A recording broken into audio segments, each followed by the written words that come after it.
What's going on, everybody? Well, I have gathered us here today to talk about a subject that is very near and dear to my heart, and that is movie criticism, movie discussion, movies in general.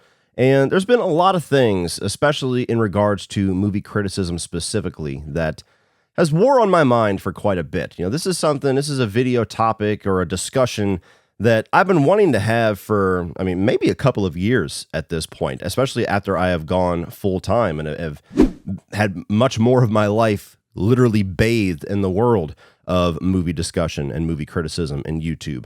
And, there's been a lot of discussion here very recently kicked up by a video that Chris Stuckmann did in regards to Madam Web that I'm going to touch on a little bit as well. This is not going to be a Chris Stuckmann hit piece, by the way, so please don't waste your time for the first 15, 20 minutes, however long it takes me to get to that segment, hoping that I'm going to bash the guy, because that's not the case. But I do have some issues with some of the things in regards to that video that I'm going to talk about. It's funny. My entire life, movie criticism has gone through such an evolution that it's been interesting to watch. When I was a kid, there was basically just the movie critics who were the movie historians, the film historians, the journalist majors, people like Ebert and Siskel were the top two dogs, had their own show, and they were very much kind of the pop culture face of movie criticism. And for the most part, my association with it was whenever I would open up the newspaper to the movie section, which was pretty much the only section of the newspaper I ever gave a fuck about, that and the cartoon section, and open it up to all the posters of what's coming out this weekend, then you would see the little pull quotes, 4 stars from Richard Roper, Chicago Sun-Times, and I would always either be like, 4 stars, it must be great, or have the opposite reaction and 2 stars. Oh, Freddy versus Jason, 2 stars, bullshit. They must not know what the hell they're talking about. And it's funny how that mentality some of us never grew out of. But it's always been funny to see the public's response and relationship with movie critics and how that's changed and evolved over the years. And right about the time that I was in my 20s, I was starting to be in my 20s anyway, you started to see the rise of the YouTube critic.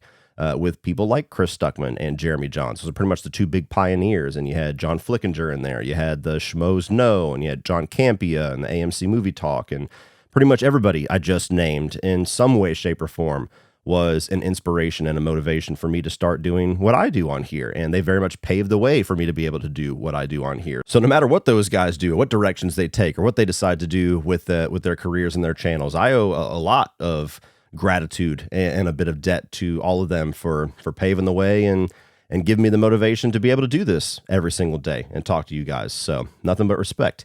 But yeah, the rise of the YouTube critic and all of us average Joes starting to talk about movies and have a quote unquote respected opinion and getting on Rotten Tomatoes and the rise of Rotten Tomatoes in and of itself, something very interesting, a binary good or bad system that tries to simplify the whole thing, even though 90% of the people that use Rotten Tomatoes don't seem to really understand how those numbers work. But it was interesting how YouTube specifically, people that started to have movie YouTube discussion channels and movie critic channels started to be the ones that a lot of people, just as average moviegoers, would look to over the quote-unquote educated critics, the ones with film journalism degrees or film historian knowledge, and that they've been studying film for 20, 30, 40 years. And I think that, I know the reason that was the case is because most of us movie YouTubers are just easier to relate to. We're easier to connect with because we seem more accessible. We seem more down to earth, I guess, with our movie opinions. Those of us that do a good job at connecting with our audience tend to articulate our ideas and our thoughts and our movie experience in a way that is easier to understand, is easier to kind of sift through and compute versus a lot of the more, prestigious seeming opinions. People that on YouTube giving movie opinions that their favorite films are like Uncle Buck or Die Hard or Terminator 2, or there's something about Mary, not Terms of Endearment and Gone with the Wind and Vertigo and things like that, the kind of the answers that you expect out of more the film historians. And there's very much been this change where so many people have been able to succeed starting from the ground up in just a spare room in their house, just like me, that so many other people have joined in, and the movie YouTube space has become extremely crowded, even just in the 7 years that I've been doing it. I mean, it seemed crowded on day one when I started. 7 years later, I mean, it seems like there's 1,000 channels that start every single day, and we're all competing, talking about the same thing. And it's been interesting to see how the average Joes, the average movie-going crowd, the everyday movie fan start to connect more with people like me and people on YouTube, and seeing Hollywood especially, and people that are actually involved in the filmmaking process, push back on that so much. Not all of them, but there's definitely a good chunk of them, and a very, very loud select few that really don't like the fact that everyday people, those of us that pay to see their films, have a voice and use that voice. Luckily, I haven't had too many interactions, but I've had a few where just speaking my honest opinion in a respectful way even gets me a little bit of backlash from people. Almost as if the narrative has suddenly become that movie discussion, and more specifically movie criticism, is somehow mean-spirited and ignorant, and from the position of wannabes, anybody that wishes that they could be in the position of directing a film or writing a film or acting in a film or holding the fucking boom mic. Because they're not in that position, they're going to take out their frustrations by giving us a bad review. And don't get me wrong, I'm sure there's plenty of people that is exactly the case. I'm sure we can think of one or two YouTubers specifically that are just bitter people, or people that just hate monger, and everything that comes out is worthy of, 75 different videos worth of outrage. And that is the exception. That is a corner of YouTube. They should never be used as the rule, as the description to have a blanket statement of all of us. And I've been increasingly frustrated at the number of people that have decided to do that. Even people that are within my own corner of YouTube, spinning that whenever it's convenient. Like if a movie fails, it must be because of all of these channels, because everybody that disliked the movie is because they dislike this thing. And it's like, or it just wasn't a very good movie. Nonetheless, that's a video for another day. It's been interesting to see, at least in the time that I've been on YouTube, from my perspective, how much pushback and how much borderline resentment movie criticism as a profession has started to get from some people in Hollywood, and even some people in just its movie fandoms. And it always amazes me that always seems to come from a place where people tend to forget that, yes, movies are art. Film is art above all else. But at the end of the day, they're still a consumer product by the end of the process. It's still something that a company is putting out and advertising and selling people on, in hopes that they come and spend their limited amount of time on this earth and their hard-earned money on, so that they could turn a profit and then make more and then ask for money yet again. And the film industry, for whatever reason, is the only industry on God's green earth that seems to think that it is immune from criticism, and that it should be exempt from criticism, despite the fact that it is still a consumer experience at the end of the day. Nobody gets hot and bothered or offended if you leave a bad review on a product that you just bought on Amazon because the fucking thing broke 5 minutes after you opened the box. Nobody gets hot and bothered if you go out to a restaurant and you drop $100 on a meal and it's cold and it's undercooked and you get food poisoning. Nobody gets hot and bothered if you go out and some guy is building a house for you and a week after you move in, the fucking roof caves in. I mean, do you expect us to just go, oh, you know what? Everybody that worked on this house spent a lot of time in the sun and they worked really hard, so I'm just going to take this one on the chin. No, you're going to be like, what the fuck's up with this roof, bitch? What the hell happened? I paid you for this. What the hell? And for whatever reason, we're just supposed to, at least in some people's opinion, look at a bad movie or look at a terrible movie experience and say, you know what? You got 2 to 3 hours out of my time, more times than not 3 hours nowadays. And you got, at least $14 out of me if I came by myself, but it's okay. It's okay. I'll come back next time and do it again. No, that's just not how it works. People are so much more defensive over their wallets nowadays with the way the economy has gone. People are so much more defensive over their time because we all don't know how much time on this earth we're going to have. I mean, I could walk outside the next 10 minutes, get hit by a fucking bus for all I know.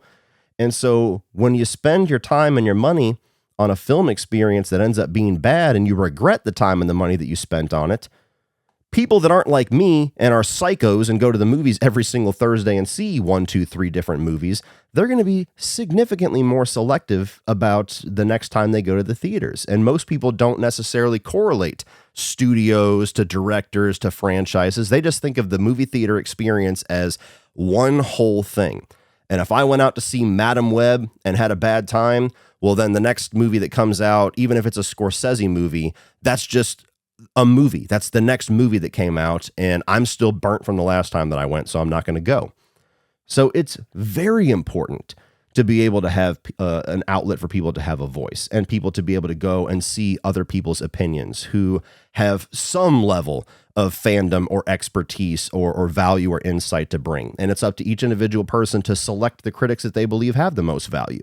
The people that do it right, in my opinion, as far as the relationship with movie criticism, are the ones that, whether you're going for written criticism or video movie criticism like on YouTube or the TikTok influencer side, you find one or a group of people that you watch enough of their videos and you get enough of a read on their personality, on their experience, on their taste, on the things that they value in film, the things that they don't value so much, to where you can watch their review.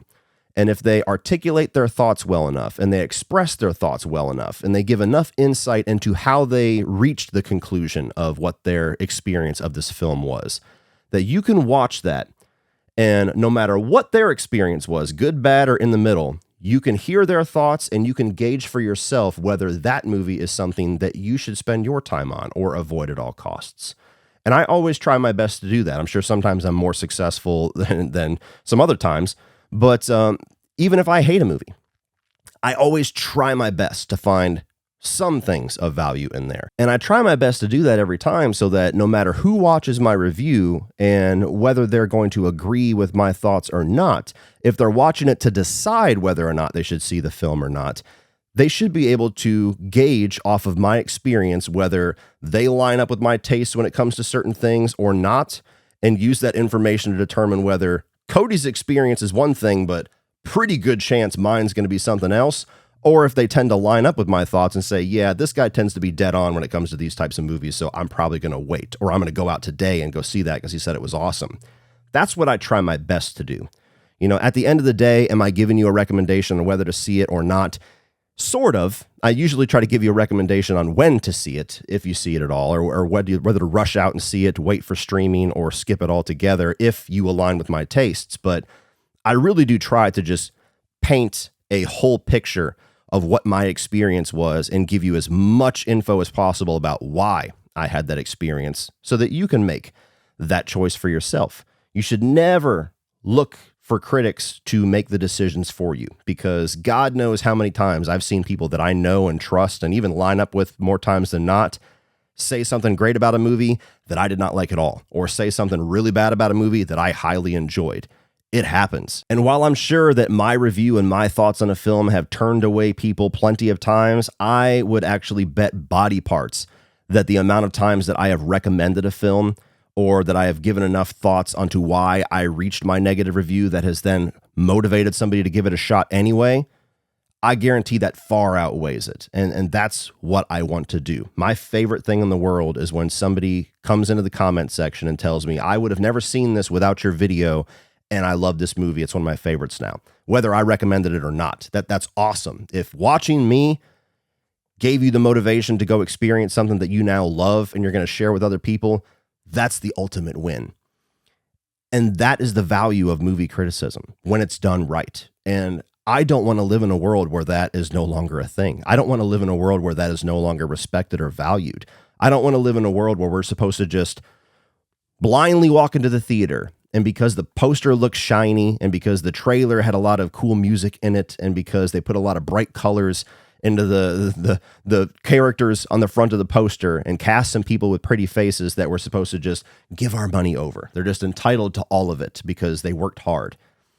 As we know, that doesn't work out that way. How many movies last year bombed because people are just over mediocre or bad movie experiences and just don't give a shit. And we're just done throwing money away, hoping things were going to be good. I mean, the notion that the consumer should not have a voice or should not be able to listen to the voice of others who have already experienced this film or this product is asinine.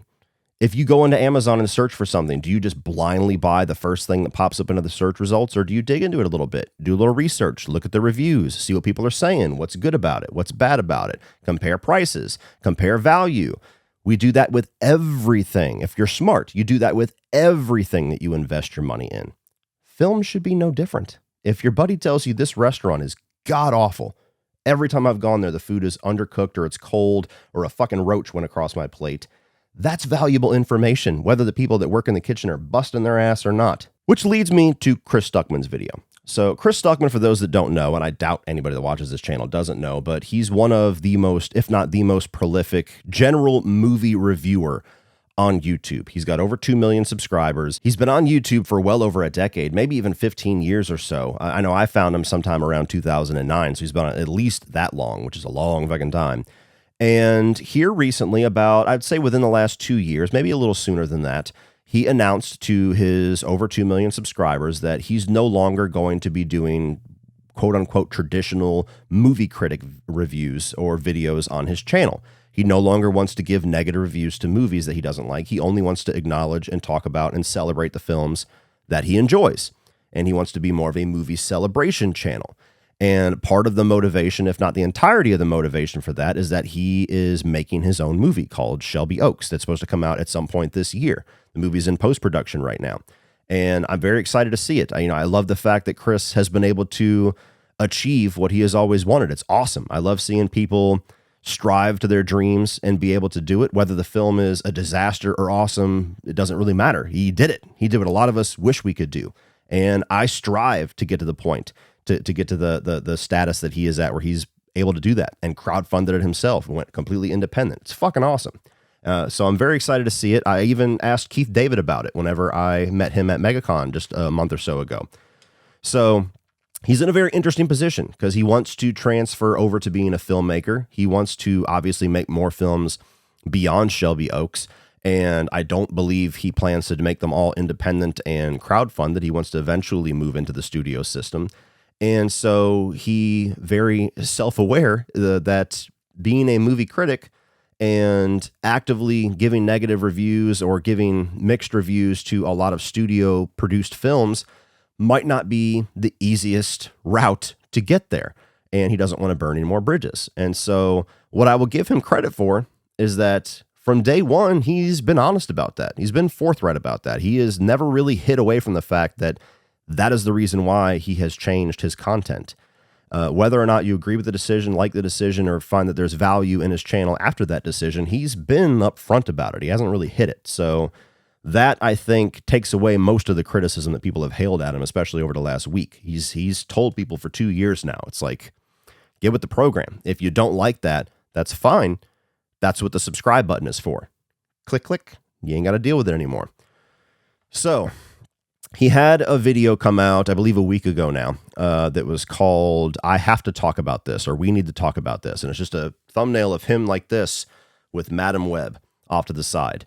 Madam Web, a movie that almost universally is getting just lambasted, even by me, myself. I put out a review and did not hold back because that movie, oh boy, like I said earlier, I try to find positives even in the worst movies, and I struggled with this one because this was just one of the more ultimate examples of just everybody seemingly giving no fucks and just a studio churning out a product that has no value whatsoever, but still having the audacity to ask us to pay to see it. So go check out that review if you want. I'll put a link up here. I did not mince words. But Chris's video essentially was about studio interference and about Sony's lack of care for the characters that they have the rights to, the Spider-Man universe. And people have been going nuts on him over this video. It's got like 700,000 views, something like that. It's one of the most popular videos on his channel this year so far, and if not the most popular video. And he also had an out-of-context clip classic Twitter for you, out of context clip from the beginning of the video basically saying that he's not here to review or bash Madam Web. That was cut out of context and shared all over X and Twitter, whatever the fuck you want to call it. And that's where the virality really came from. And like pretty much always when that happens, most of the people that share it and comment on it and throw hate on it and have outrage out of it never actually take the time to go and watch the full video. If you watch the full video, Chris does make a lot of good points, and everything that he's saying is certainly true. And most people that are going after him are pissed because he's trying to like defend Madam Web, which he never does. I mean, it's you'd have to either not watch the video or watch it with the sound off to not understand clearly that this guy obviously thought Madam Web was a trash movie, and probably has a lot of opinions on different pieces of the filmmaking process, from the direction to the editing to the acting, that could have used a lot of improvement. But he chose not to talk about any of the specifics of the actual movie or the filmmaking and just focus on studio interference and studio notes and studio mandates and kind of painting a picture of what might have happened on the set of Madam Web. That you might have had a really good script with a really passionate director and actors that believed in the material, but they kept getting rewrites from studio demands and people kept making them put in product placement from Pepsi Cola and all these other things. And that might have been what decimated all the potential of a Madam Web movie. And that's certainly possible. I actually think it's pretty goddamn likely that a lot of that happened. But you have a lot of people that are taking issue with the fact that a guy that built his platform and spent over a decade on YouTube, becoming one of the more prolific people to give very unfiltered, honest movie criticism, is now refusing to do so and just wants to celebrate film. Yet he puts out this video about Madam Web that, through a certain context, seems to be defending all of the creatives involved and just putting all of the blame on the studio. Now, the first two things that I'll say in this video are basically just points I'm going to have to reiterate because I've already said them, is that one, anybody that actually wants to comment on the video should watch the video because so many of them clearly did not. And that's just an exercise in ignorance right there. Number two, Chris has said for 2 years now that he's not doing critic reviews anymore. He's not really even considering himself a movie critic. He's not going to give negative reviews. He's not going to do any of that. He's just going to celebrate the movies that he loves. He's only going to talk about the positives. And whether you find value in that or not is completely up to you. But if you're somebody that does not find value in it, just don't watch his channel anymore. Like, I've taken that stance numerous times with people that come at me. You should stop doing this, and you should start doing this, and you should stop talking about this, and you should start talking about this. And my response is always, especially depending on how much of an asshole they seem to be with the way that they're saying it, is this is my fucking channel.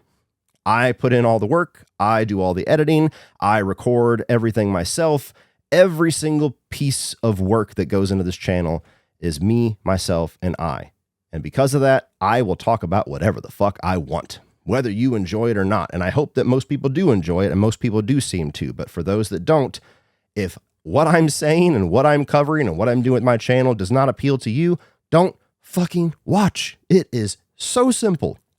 Subscribe, unsubscribe. It is literally that simple. And I'm here to tell you, for those of you that don't find a lot of value in just positivity, just the nice side of criticism, just the movie cheerleading, if you will, I agree with you. I am one of those people that I don't see any value in that. Like, I respect it.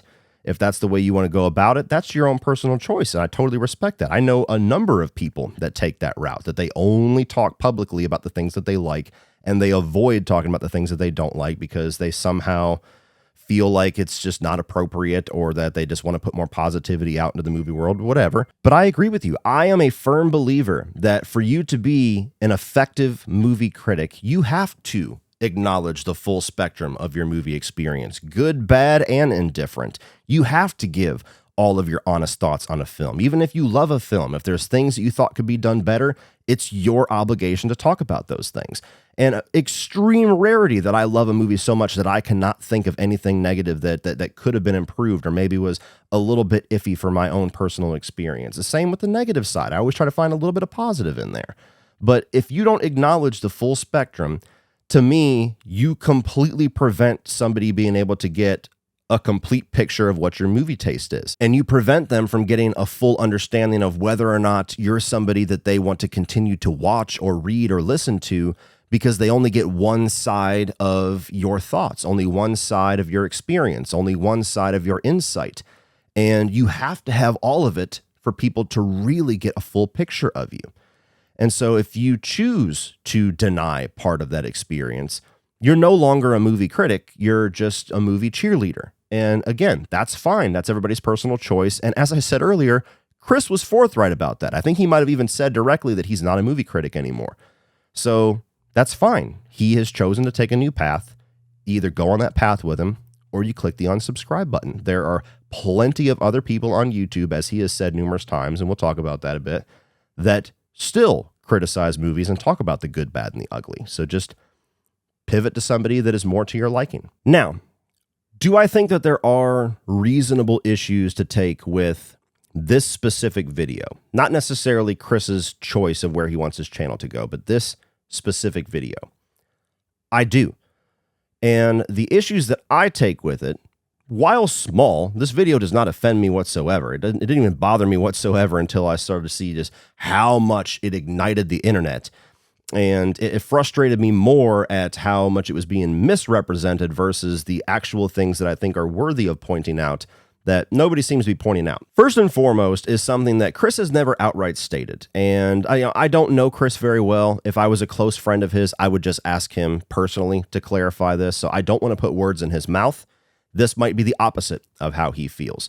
It's just how it sounds to me.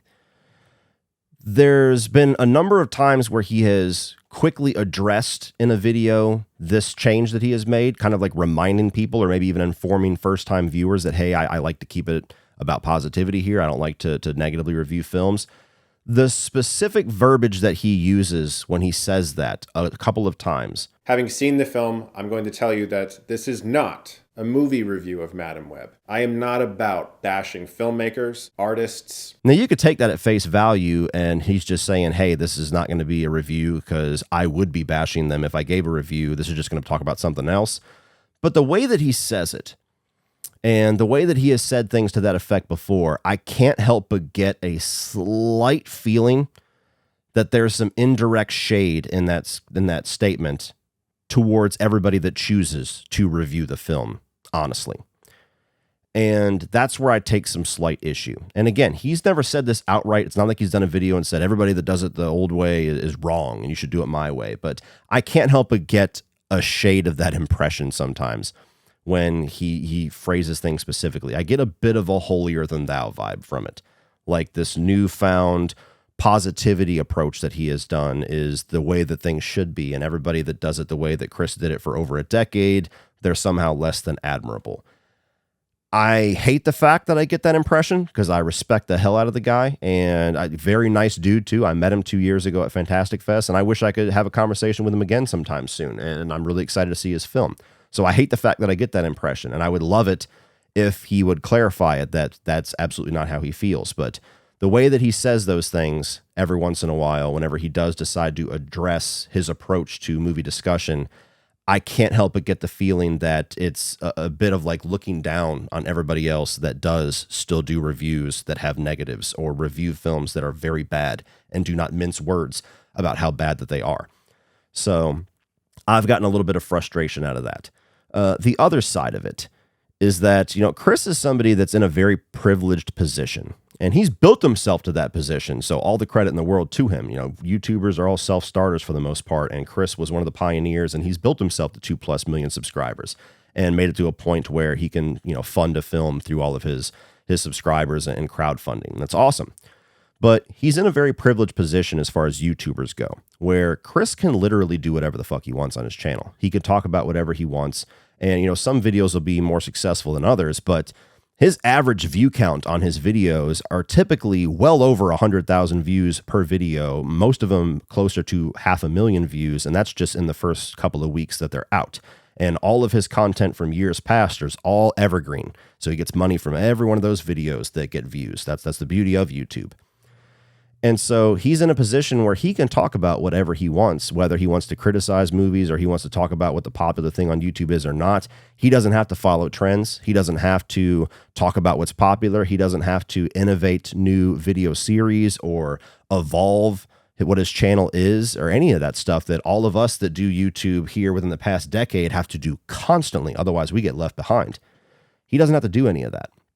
And so if he does, in fact, take that position where everybody on YouTube that kind of is doing things the other way should do things differently, I think he needs to be more self-aware because most of us, if not all of us, don't have the privilege of being able to do that. We have to follow trends to a certain degree, and we have to talk about what's popular, whether we're interested in it or not. There's plenty of fucking movies out that come out, and I'm like, I know it's going to be bad. Why do I even have to waste my time with it? I do it because I feel a responsibility to my audience that they want to hear my thoughts on whether they should check out Madam Web. And if I can jump on the grenade for them, then I'll jump on the grenade for them. And once in a while you luck out and it feels like it's going to be a grenade. The movie ends up being awesome. But nonetheless, he's in a very, very privileged position that I just hope he maintains the self-awareness of that. And again, that's only if he, in fact, does feel the way that I've gotten the impression through some of the things that he said. He might be 100% the opposite, and I hope that's the case. The final thing is really more of just a knowledge that you would only have if you actually work within YouTube. The thing that strikes odd about that video, if you understand YouTube and how this world works, is that, so Chris has taken the position that he doesn't want to criticize movies anymore. He doesn't want to drop negative reviews. So for the past 2 years, you pretty much can take it to the bank. If a video drops with his face on it, it's because he really liked the movie. So he decides to do this video about Madam Web, and it's a title that's cryptic. You know, I want to talk about this, or I need to talk about this. And it's him doing this with Madam Web to the side. Now, there's a lot of people that misuse the word clickbait. They think that clickbait means that they clicked on your video, didn't like what they heard, and so you clickbaited them. Clickbait is quite literally when you advertise the video as one thing, and then after people click on it, it is something else entirely. And that is basically what this video is. At least the thumbnail and the title put together, is Chris giving his 2+ million subscribers the impression that Madam Web was so bad that I have come out of retirement and I'm about to rip it a new asshole. So get ready, people. I guarantee you 90% of the people that clicked on that video before it went viral on Twitter, that's what they thought this video was. And he knows that. You know, Chris has been doing this long enough. He's been doing it longer than me, twice as long as me. He knows that. So he wanted people to click on this video. Why did he want people to click on this video if you don't want to talk negatively about a movie anymore? Well, some people might say he wanted to inform everybody about studio interference. He wanted to take the time to talk about the other side of the problem with Madam Web and not just bash the creatives and say that it was poorly directed and poorly edited and poorly written and poorly acted and things that mostly everybody else is focusing on. And my response to that would be, who the fuck out here really needs to be enlightened about studio interference? Like, I don't know anybody that doesn't know that that's a thing. Studio interference has been a thing since studios were a thing. These are the people that are funding these movie productions. They are the one putting the money up to make all of these movies, to pay the directors, to pay the writers, to pay the fucking boom mic guy, to pay the actors, to pay for the advertising. So they're always going to have and always have had input, both good input and fucking idiotic input, because it's their money. It's their movie. That's the way that it goes.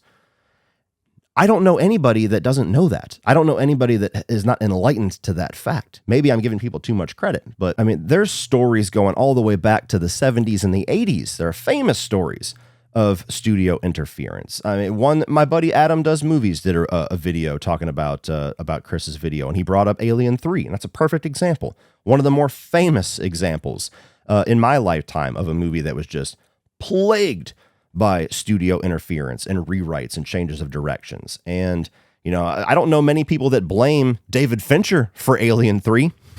We all know who the fuck was to blame for that movie.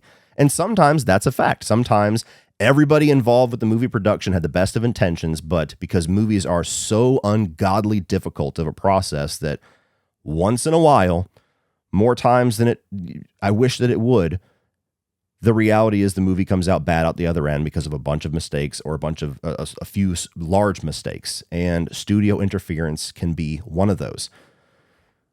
And so if you take away that argument of, well, this video's point of existence is to inform everybody about something that I would argue everybody's already well informed on, you ask yourself what the point of this video was then. Why did you arguably clickbait your audience to click on this video to inform them that you're not going to review this movie, which anybody that watches your channel over the past 2 years should already be well informed of, to pivot and tell everybody about something that they already know about? And to me, the answer comes very quickly in the first minute or so of that video whenever you see the BetterHelp sponsorship. Now, again, I don't want to put words in Chris's mouth. I do not stand behind Chris when he edits his videos, so this is just my impression. This could be 100% wrong, and I hope that it is. But just to give some insight, when you do sponsorships with brands, especially brands as big as BetterHelp, the more money that you charge them to be featured on your channel for however long you agree to, 60 seconds, 90 seconds, 120 seconds, whatever it is, the higher the amount that you charge them, traditionally, there is also a parallel raise of what they call a view guarantee, which means, okay, you're going to charge us this amount of money for us to have a spot on this video. And for this amount of money, you are going to guarantee us that this video is going to reach at least this number of views. And if it does not reach this number of views in the agreed upon time, which is typically 30 days, then you owe us a second video. So, for example, I had a view guarantee, I believe it was with Rincon last year, which I put them on my Saw Traps video, my Saw Traps ranking. I had a view guarantee with them of 30,000 views, which means they give me their notes. I film my spot covering their bullet points and adding my own style and adding my own experience and insight into there to customize it.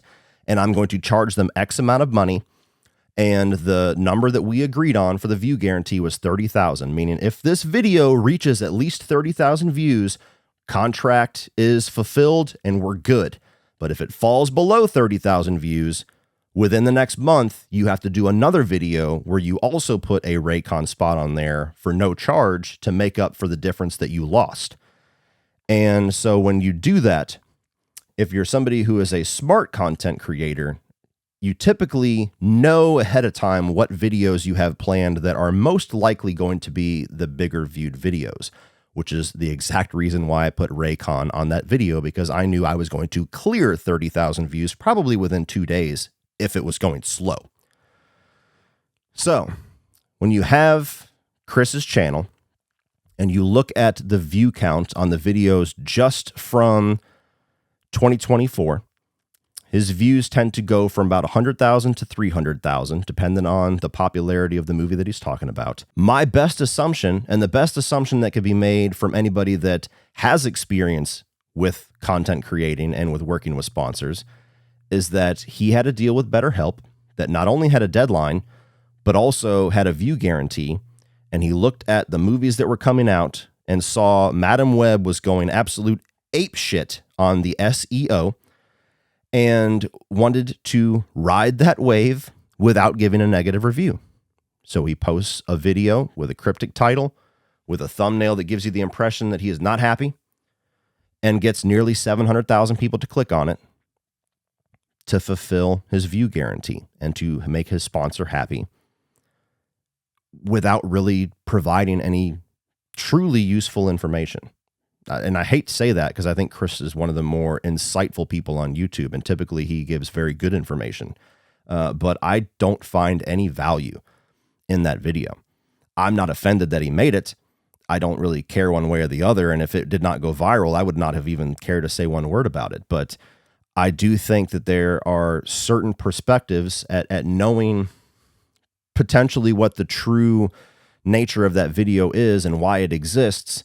I do think that there is some people that have a reason to at least turn kind of a curious eye to it. Do I think that it deserves the guy being bashed or being, people trying to like cancel him and shit? No. And it's not going to work anyway. It's not going to work anyway. You can't cancel YouTubers over fucking because they didn't say what you wanted in a video. I mean, I've had my own share of controversy with people getting pissed off about what I said or didn't say in a video. It fucking happens. And Chris is probably just laughing at the amount of people that are just freaking the fuck out on him. And I don't even think he's on Twitter anymore, but even if he was, just laughing at the amount of quote tweets and whatever. It's just, he's been doing this a long time. I'm sure this is nothing new to him. Let's pretend for a second, and this, again, might be the reality. Let's pretend for a second that Chris genuinely felt like more people than not needed to be enlightened to the issue of studio interference or studio collaboration, whatever you want to call it, and wanted to enlighten people to the fact that not every bad movie that you see was made by people with bad intentions or with low talent. That sometimes it's just people that are very talented with the best intentions and shit happens. Let's pretend that that is the intention of the video. And again, it might be. My argument with that, and again, the small issue that I still take with kind of his stance on all of that, is that yes, the studios sometimes can be ridiculous. And sometimes you hear some studio mandates out of these stories that come out years later, and you're like, what the fuck were these people thinking? I don't think that that completely absolves everybody else that was involved with the movie production. I don't think that that means the director and the writer and the actors and the editor and everybody is just off scot-free. Like the movie would have been awesome if they were left alone. I'm not a subscriber to that whatsoever. Madam Web, we'll just stick with that example. I watched that film and I genuinely struggle to see a single piece of that movie that is done by somebody that actually gives a fuck. From a direction to the writing to the editing, especially the acting. I mean, I made fun of it in my review about how much I loved the fact that Dakota Johnson was just like, whatever, man. Give me my fucking paycheck. You're just going to get the shit performance out of me because I'm done with this movie. And I get enjoyment out of the fact that she just gave no fucks. But she gave no fucks. And she still cashed her paycheck. And her film still was a consumer product that we had to pay to experience. And so while I do think it's blatantly obvious that Madam Web was tampered with very heavily, and they probably had numerous studio mandates and 7, 8, 9, 10, 12 different scripts given to them that were a far cry from what everybody initially signed up for, while I believe all of that wholeheartedly, I also believe that through that process, you had people involved in that movie that ceased to give a fuck. And at the end of the day, whether there's studio involvement, collaboration, or interference whatsoever, it is still the movie crew's job to take that and make the best movie that they possibly can. And you cannot convince me that Madam Web is the best movie that those talented people could put together, whether there was interference or not. And beyond all of that, we only ever hear and we only ever want to talk about the bad examples of studio interference. At the end of the day, filmmaking is a collaboration. So you have directors and writers and editors and actors and costume designers and set designers and cinematographers that are all chosen and hired by the studio and are given salaries by the studio, and the studio gives them direction here and there. Some studios more than others, some projects more than others. But there are plenty of examples out there of the untouchable creatives that were left alone to make their movie, and then the studio had to come in and make changes to actually make the movie better or to salvage the film. You had, World War Z, that they did massive reshoots and the studio was up their ass about, and ended up being like the most successful zombie film of all time.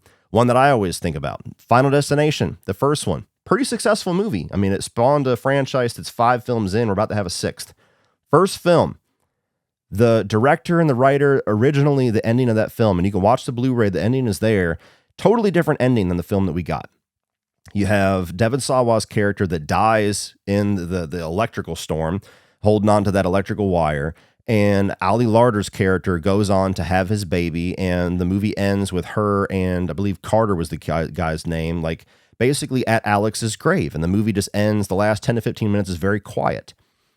And the movie was not testing very well, and you had Robert Shea, and for all the shitty decisions that he made in regards to the Nightmare on Elm Street franchise, he came in and basically told them what the end of the movie was going to be and what it should be, and you got to ramp it up, you got to have the thing end with a fucking bang, And so they rewrote, reshot the entire ending to be what we have known the movie to be ever since its existence, where Alex survives, Ali Larter's character survives, they go off to Paris, death is still following them, and holy shit, things pop off, and then boom, cut to black, and everybody freaks the fuck out. Oh! And Robert Shea, there's a story, you can find the interview with him where he was watching the first test audience with the ending that he told them to put in, and the theater freaked the fuck out, and he leaned over to the director and said, I told you. I could be fucking up some details of that story, but the basic point stands. There are times where studio interference makes a movie better. You only ever hear about the bad examples. And the last point that I'll make before I wrap up this probably way longer than I intended video. Shut up! Oh my God, I don't care! Is that much like with the movie industry, at least some people in the movie industry seemingly have in the position that they should be exempt of criticism and that people should not voice their opinions on the consumer experience that they have with the products that Hollywood puts out. The defenses that I hear for the creatives, very similar to the ones that Chris is making in this video, also gives the impression that Hollywood is the only industry where the suits and the bosses up top interfere with everybody below and sometimes don't know what the fuck they're talking about and make the whole process miserable for everybody. I got news for you. That's called the workforce. That is literally every industry across planet fucking Earth. You cannot work anywhere, no matter if it's a mom and pop place or a corporation. You cannot work anywhere without somebody in a position above you being able to make decisions that they have no business being able to make. My example that I'll give, the job that I had that I left because I was so fucking miserable working there to do this full time, and I wish I would have made that decision sooner. The job that I was working in, I built planes. I built planes every single day. I did the wiring on these planes. And the team that I joined, I worked at this place for 4 years, and the day that I joined them, this team was so fucking far behind on the production schedule that it was scary. There were points where we were more than an entire build cycle behind. And it took us over 3 years to dig ourselves out of that hole. No matter what we tried, no matter how hard we worked, no matter what we shouted from the fucking mountaintops that we needed help with, or what was it, the blockades that we could not get around, no matter what we did, for years, it felt like there was just no light at the end of that tunnel. And it came to a point where the upper management, the suits, the studio, in this case, decided to get involved, and they heard everybody's concerns, and the overarching consistency with everybody is that there is just no time for this team with this amount of people and this amount of resources to dig us out of this hole. We can work every minute of overtime that you will allow us and make no mistakes and work at the most efficient rate that we possibly can as human beings. And it's physically impossible for us to dig out of this hole. We need more time, or we need more manpower, preferably both. And the upper management, the studio, heard that. And their genius idea to rectify this was, okay, so you don't have enough time in the day to get this job done. So what we're going to do is, for an hour every single morning at 5 a.m. when you guys clock in, 30 minutes after lunch when you get back in the afternoon, and for the last 30 to 45 minutes of the day before you clock out, we're going to meet in this little room, and we're going to talk about all of the things on the agenda for the day for us to do. And they made us do that for fucking months. The problem you heard from your entire team, everybody that physically is in the trenches, that knows what they're talking about, that does this every single day, the information they gave you is there's not enough time in the day for us to get this job done. And your response is to take 2 out of the 10 hours that we were already saying was not enough and dedicate it to us sitting around and singing Kumbaya in this little fucking room every single day. Great job, geniuses. And of course, that didn't help. It really took the sheer will and a couple of people helping out from other departments for us to finally get out of this hole. But the point of this story is that even in jobs that I held before that, I have never had a job in my life where I did not have to deal with somebody, either 1, 2, or 3 levels above me, that is making decisions that everybody else has to follow that makes no fucking sense. to everybody that actually is doing all the physical work. It is no different anywhere else than it seemingly is in the movie industry. The people that hold the power, the people that have the money, make the decisions. Some people know what the fuck they're talking about. Some of them don't. A lot of them don't. So, boo fucking who? You get millions and millions and millions and millions of dollars to act in a movie where somebody's telling you some dumb shit to do, or direct a movie where somebody's telling you some dumb shit to do. You still cashed your fucking paycheck. Are there cases where somebody might have their career tainted by having a bad movie? Sure. And that's the ultimate shame of it all, especially if they are a genuinely talented person. But for fuck's sake, man, like I love the art of movies. I strive to one day be in a position where I can experience it, whether it's good, bad, or horrific. I want that. But I am not a subscriber to the idea whatsoever that it's like these issues that keep getting brought in are just like this Hollywood exclusive thing. No, they're fucking everywhere. They're fucking everywhere. So anyway, in conclusion, is movie criticism dying? I certainly hope not. I think that movie criticism is something that is integral, is extremely important to the relationship between the movie studios and the general audience. I think that number of people is only going to continue to grow as things like YouTube and TikTok and everything else becomes even bigger by the day.